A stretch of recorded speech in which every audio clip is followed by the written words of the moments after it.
What your favorite UFC fighter says about you, lightweight edition. In this video, we're going to be taking the top 15 UFC lightweights to critique you from, plus 5 bonus fighters who no longer fight in the UFC or no longer fight in the lightweight division. So stick around till the end of the video for that, and let's get right into it. Welcome, my friends, to the UFC conference room with exclusive access because of me, so you can thank me for that later. But let's start from top to bottom, starting with the champ, Islam Makhachev. So there's a couple reasons he might be your favorite, and a couple reasons are totally wrong in my opinion. I feel like 90% of Islam fans are only because of Khabib, and you're dead wrong for that if that's true. There was a fight Islam had where the crowd is literally cheering, Khabib, Khabib, Khabib. This dude's probably thinking, I'm not Khabib, this dude's in my corner, this is just my homie. So if that's the reality of why you like Islam, you're holding on to the past, you're holding on to something that doesn't exist, and that's a bit of a problem. So if that's the real reason,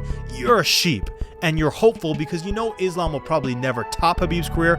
But if that's not the case at all, you're a neutral purist. You can respect that he's a good fighter, and I can respect that. Moving on to Arman Tsarukyan. Now this is a unique choice, very interesting. Unless you're from Georgia, you're a Georgian man, you love all those guys, Ilya, Marab, Arman. But if you're not, I think that's pretty cool because honestly, even though he has a lot of followers, I don't really see a lot of support on the social. So if that's the case, honestly, I'd say you think outside the box, you're very unique, and you're definitely knowledgeable when it comes to the sport of mixed martial arts. No doubt in my mind. Let's move on to number 2 is, oh boy, Charles Oliveira. Now, okay, I might be a little bit biased here because he's definitely my favorite, but how could he not be? This dude brings the best energy to the fights, and maybe his last couple performances didn't show that, but we all know when he comes to fight, it is a spectacle. This dude's energy is unmatched. He is electric, and he is so fun to watch. His fighting style is amazing, and the dude's just got a magnetic personality, and the guy doesn't even speak English. So how does he do that? How do these Brazilian guys who speak Portuguese attract all of us English speakers? It's because of how they fight, their energy, and their overall demeanor. So if you're a Charles Oliveira fan, you've got great taste, you're extremely classy, and overall, you're just a G.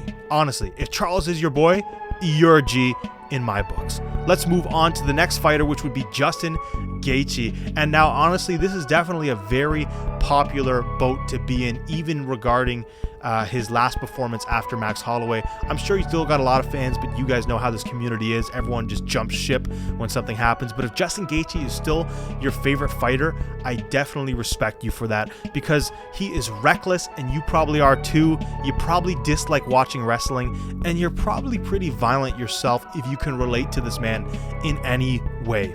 Next up is Dustin Poirier, who's going to be fighting for the lightweight belt very soon, which I'm hyped to watch.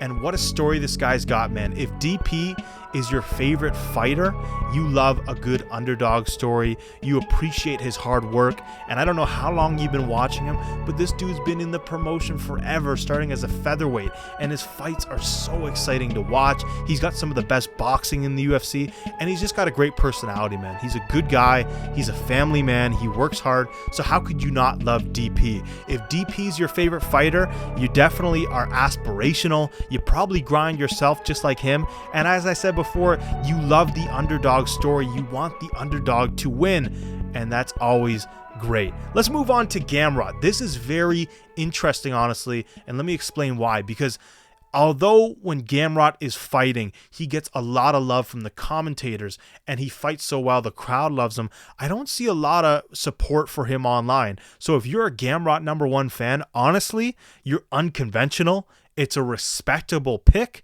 and you are completely unbiased. You don't let the hype sway you. You don't let the trash talk sway you. You are an unbiased MMA fan. Next up is Michael Chandler, who's going to be facing Conor McGregor very soon. And this is kind of a funny pick because although he's had a very short UFC life, he's been on the shelf for, I think, a year and a half waiting for that red panty night. Every fight he has is so exciting to watch.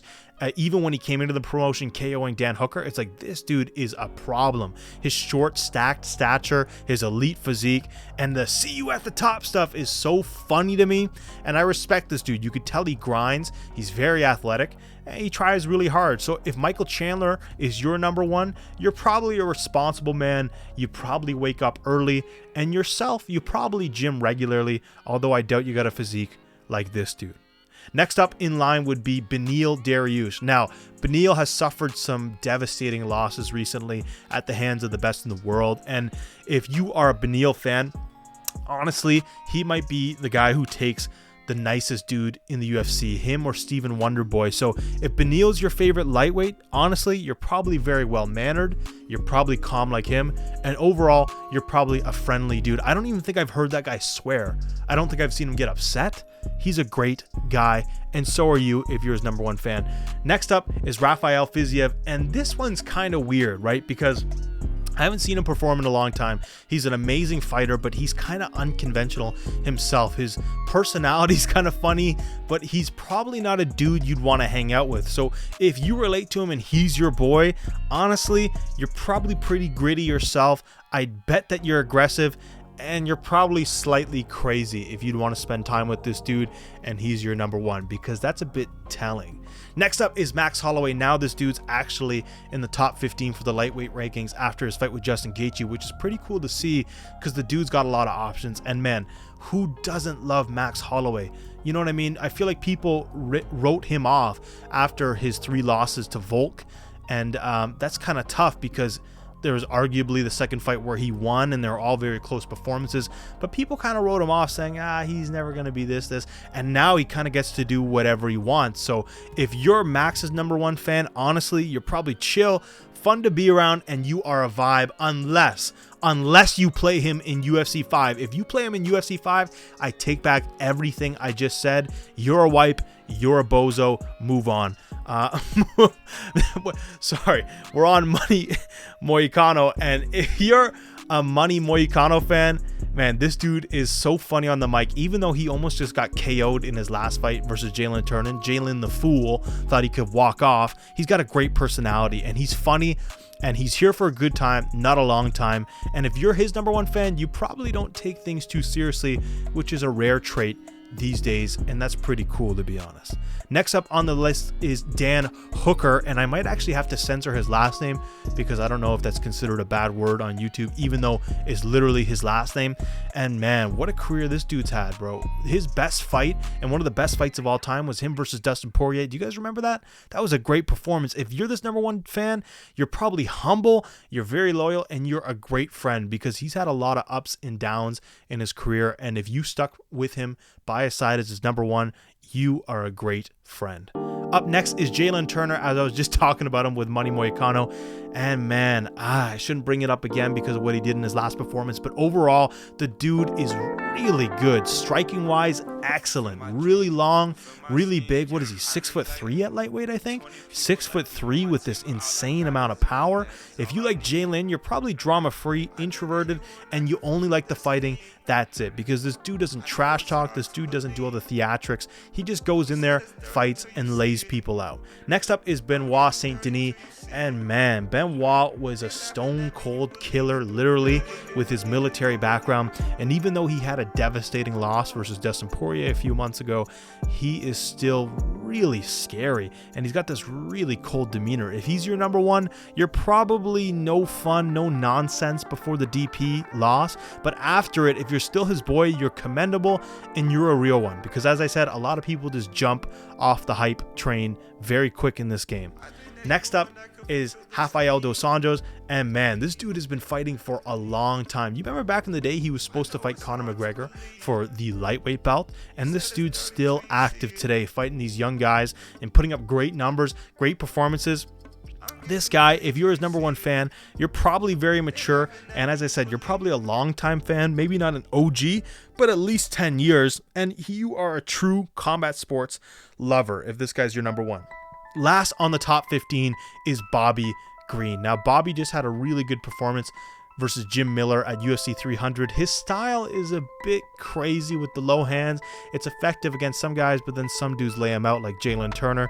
But if this is your #1, honestly, you probably take no disrespect. You stand on business when you have to, and you're someone I'd want on my side in a street fight, no doubt. Okay, that's the end of the top 15 list. Let's get into the bonus round. What did you guys think about that? Am I wrong? Am I right? You can let me know in the comments what you honestly think, but let's switch over to the exclusive UFC conference room. Let's go, baby! You're probably wondering why Cash was just flying there, because it costs a lot of money to get into this room, so you can thank me later. What do you think? Come on. You want, my man, let's go. Okay, the bonus fighters, 5 of them. Let's get right into it in no order here. We're going to start with Khabib Nurmagomedov. Ooh, I got a little bone to pick with this one. I want to start off by saying Khabib, no doubt in my mind, is the greatest lightweight of all time. 100%, no doubt. I don't even think it's up for debate. However, his fans are extremely toxic, at least the ones online. Now, when you see videos of Khabib fans in real life, a lot of them are very loving and caring, but dudes online are just disgraceful. Any fighter who's faced a loss against Khabib Nurmagomedov, go take a look in their comments. Go in their comments right now, and I guarantee you're going to see at least 5 Khabib gifs, and it's so disrespectful. Nobody else really does that. So honestly, you're either two things if you're a Khabib fan. You're probably extremely annoying and toxic, or very respectful and stoic like himself. There's literally no in between. If he's your number one fighter, there is zero in between. You're either on that side or this side. So I'm going to leave it at that. Next up, we got Tony Ferguson. Hold on, brother. I'm crying because Tony's on a 7-fight losing streak. And I don't know when you guys started watching the sport. I'm sure some of you have been watching for a long time. Back in, I'd say, 2014 up, Tony was truly the boogeyman. That's his nickname, but he really lived up to that. Nobody wanted to fight him. Conor McGregor was supposed to fight him, but he never did. And that would have been a great fight, even though at the time I think he would have demolished Conor McGregor. And it's so sad to see because the fall from grace is just despicable from what he once was. He's such a good fighter, and now we just have a highlight reel of him just getting destroyed.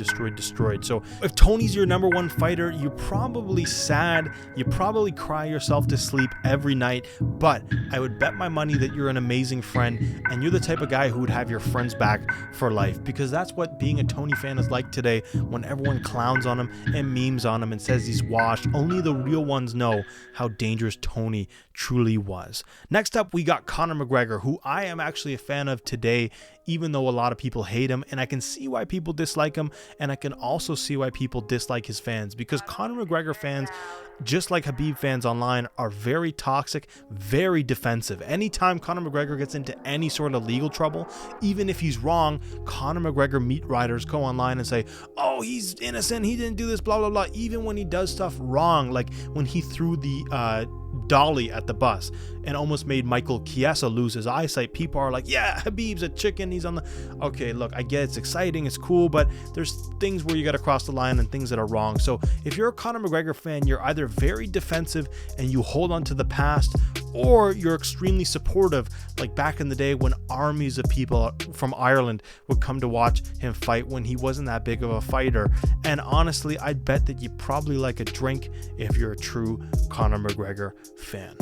Next up on the list, we got someone who was never a lightweight before, but now he kind of is, even though he's going back to featherweight, the King, Alexander Volkanovski. If you chose this, you're a G, because that's the only 2 title defenses Islam has, and that's where he gets a lot of flack, because people say, oh, you haven't even defended your title against a real lightweight. Well, his first fight versus Islam was really good, and overall he's an amazing fighter. Disregarding his last 2 fights was really painful to see, because Alex is such a good guy. If you watch through his YouTube channel or just interviews, he's so genuine. He's a family man, extremely respectful, and he's the perfect role model for MMA. So if Alexander Volkanovski is your favorite fighter, you're a good person. I'm sure you're optimistic. You're probably a hardworking guy, and you've got great energy just like him, because Alexander Volkanovski has this amazing, friendly energy. You never really see him upset unless he's on the other side of a loss, unfortunately. So that's why Alexander Volkanovski is made to this list. And the last fighter we're going to be talking about is BJ Penn. Wow. If you say BJ Penn is your favorite lightweight, I know he's fought at so many different weight classes, but he was the champ at lightweight for a bit. That is such a rare response nowadays, because with the new age of MMA, a lot of people don't even know who BJ Penn is. And watching fights back, you can see how far he's come, but the level of competition he faced is unreal. So if BJ Penn's your number one, you're definitely an OG fan, not a casual. I hate the word casual, but I'm just saying it in a broader spectrum here. And it's an overall W of a pick because you literally hear nobody say that. I mean, unless it's an old-time fighter who used to fight 20 years ago, those are the only guys who says that and voice that opinion online. How do you guys think I did on this list? Do you agree with me?